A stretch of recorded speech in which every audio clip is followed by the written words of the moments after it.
This channel does not promote any violence, harmful, or illegal activities. All content provided by this channel is meant for an educational and information purpose only. Marquee street এই গোটা এলাকাটায় প্রচুর hotel, রেস্তোরাঁ, জামাকাপড়ের দোকান, পরিবহন সংস্থার ticket counter, মুদ্রা বদলের দোকানে জমজমাট। যাদের আয়ের প্রায় সিংহভাগ উৎসই বাংলাদেশ। ওপার বাংলা থেকে প্রচুর মানুষ যখন ভারতে আসেন, এই এলাকায় তাদের অন্যতম পছন্দ। ঈদেও উপচে পড়ত ভিড়, কিন্তু এখন সব খাঁ খাঁ। বাসের টিকিটের দোকানদাররা বলছেন এখন বাস ছাড়লেও তা প্রায় ফাঁকাই যায়। এটা কিছু বলা যাচ্ছে না, এখন কি কথা হয়েছে সেটা তো আমরা তো জানি না। আমাদের মেন সমস্যা যদি একটু ভিসাটা একটু বাড়িয়ে দেয় তাহলেই তো আমাদের মানে আমরা করতে পারি। সব কিছুই তো চলছে, এ তো না যে শুধু মানে ভিসাটাই, ট্যুরিস্ট ভিসাটাই বন্ধ, ব্যবসা বাণিজ্য সবই চলছে।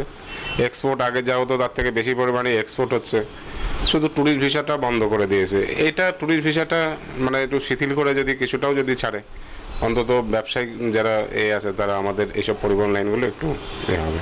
একদম শ্মশান, কোনো রকম কোনো কিছু নেই, নাথিং। যারা আসছে, দু একটা পেশেন্ট আসছে, সেই পেশেন্টগুলোই ব্যাক করছে। এই একটা বাসে 45 সিট, 10 জন 15 জন করে যাত্রী হচ্ছে। তাহলে এবার যেখানে এই ঈদের সময় মানে 7 গাড়ি 8 গাড়ি করে একটা পরিবহনে চলতো, সেখানে এক গাড়ি চালাতে গিয়ে হিমশিম, তাও সব পরিবহন মিলে, শুধু বেসিক্যালি একটা পরিবহন নয়। বদলাতে সেরকম তো কোনো দেখছি না, কোনো হবে না। ঈদ বলে না, 8 মাসের যেভাবে সেভাবেই চলেছে। ঈদের জন্য আমরা যেটা ফ্যাসিলিটি পেতাম সেটা আর হইল না।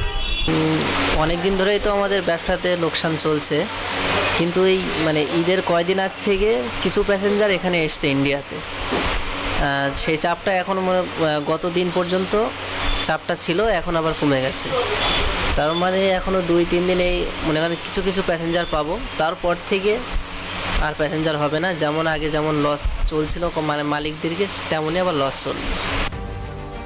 হোটেল ব্যবসা এবং মুদ্রা বিনিময় ব্যবসার সঙ্গে যারা যুক্ত, তাদের অবস্থাও অত্যন্ত শোচনীয়। হোটেলে অতিথি নেই, সমস্ত রুম ফাঁকা। ভাড়াক্রান্ত মন নিয়ে সকলেই চাইছেন এবার অন্তত ভিসা জটিলতা মিটুক। অনেক গেস্টের সঙ্গে ফোনে কথা হয়, সবাই একই কথা বলছে, ট্যুরিস্ট ভিসা ছাড়া ভিসা। বাকি তো এখন আমার রুমে একটাই গেস্ট আছে মেডিকেল ভিসা। এসব তো ব্যাপক ভর্তি। এখন তো আপনার শুধু ঈদের মাসটা, রোজার মাসটা বাদ দিয়ে সবসময় ভর্তি থাকে। এবার তো আর সেটা হয়নি। গত 8 মাস ধরে কি এরকম অবস্থা? হ্যাঁ, এরকমই অবস্থা। যেগুলো খুব পরিচিতি গেস্ট তারা আসছে, আর প্লাস ভাড়াটারাও অনেক কমে গেছে, সেরকম। ব্যবসার ক্ষেত্রে তো তাহলে নিশ্চয়ই বিরাট একটা প্রভাব। দেখতেই তো পাচ্ছেন, অনেক রেস্টুরেন্ট সব বন্ধ হয়ে গেছে। টুরিস্ট তো আসছে না, টুরিস্ট আসলে তো বেশি লোক আসে, ও তো ট্রিটমেন্ট জোনে আসছে, ওরাই খুব অল্প লোক আছে। আপনারাও দেখতে পারবেন। সঠিক কী বলবো আর কি চলছে, মানে আশায় আছি লোক আসবে এরমই, মানে একটা প্রত্যেকটায় আছি কি সব ঠিক হবে, 2 দেশের সব মামলা ঠিক হয়ে গেলে আমাদেরও ভালো হবে, এটাই আমরা আশায় আছি। লিগাল লোকে কি মামলা আছে মানে জানি না, আমরা যেরকম আম লোক আছি, ব্যবসায় আছি, আমরা তো চাই লোক আসুক, ওরাও আসতে চায়।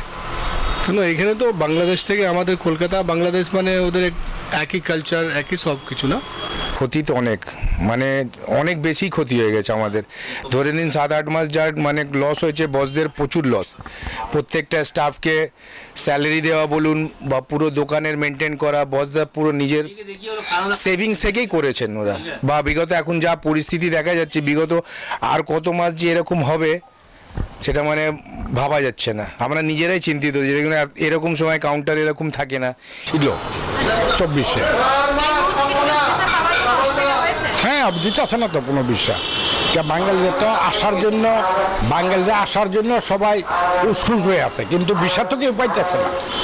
আশা করি যেন ওনাদের সম্পর্কটা ভালো হয় এবং ফলপ্রসূ হয়, এবং আমাদের বাংলাদেশি পর্যটকরাও যেন এখানে আসতে পারে।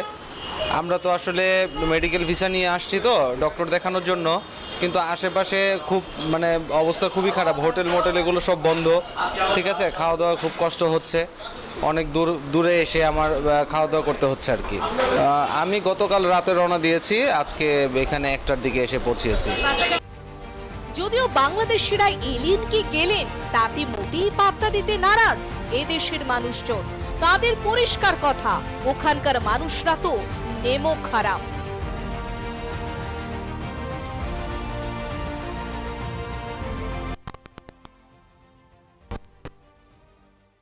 বাংলাদেশের এখন সমস্যাটা হচ্ছে কি, বাংলাদেশ সকালে কি বলছে আর রাতে কি বলছে ওরা জানে না। যেমন মোহাম্মদ ইউনূস 2-4 দিন আগে চায়নাকে একটা ইনভাইট করছিল নর্থ ইস্টের মধ্যে, আমাদের যে নর্থ ইস্ট স্টেটসগুলো আছে 7 সিস্টার্স, তার মধ্যে দিয়ে একটা করিডোর বানাবে যেটা বে অফ বেঙ্গলকে কানেক্ট করবে। আবার পরের দিন মোদির সাথে দেখা করতে চাইছে। সমস্যা ওদের পলিটিক্যাল একটা ডিস্টেবিলিটি চলছে।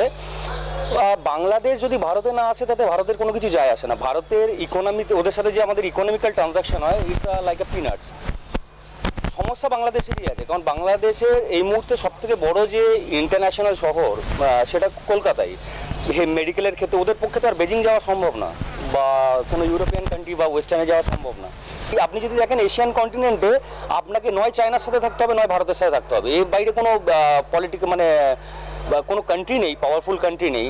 আর চায়নার সাথে আপনি যদি ভালো করে দেখেন, এশিয়ার কোনো কান্ট্রি চায়নার সাথে নেই এক্সেপ্ট পাকিস্তান। পাকিস্তানের আজকে অবস্থা দেখুন, আজকে বালুচিস্তানে কি হচ্ছে, খাইবার পাখতুনখায় কি হচ্ছে। তো বাংলাদেশের অবস্থা ওরকমই হবে চায়নার সাথে থাকলে, যেটা ভারত অ্যাকচুয়ালি চায় না যে চায়না ওখানে ঢুকুক এবং তার ইনফ্লুয়েন্স বাড়াক। তো বাংলাদেশ এলো না এলো আমাদের কিছু যায় আসে না। ওরা সকালে বলবো আসবে না, কালকে পা ধরে বলবে আবার আসবো, কারণ ওদের এর বাইরে কোথাও যাওয়ার জায়গা নেই। এই জটিলতা ঠিক কবে কাটবে সেটাই এবার দেখার বিষয়। ক্যামেরায় সুখেন্দু মান্নার সঙ্গে সায়ন্তিকা বন্দ্যোপাধ্যায়, আর প্লাস নিউজ, কলকাতা।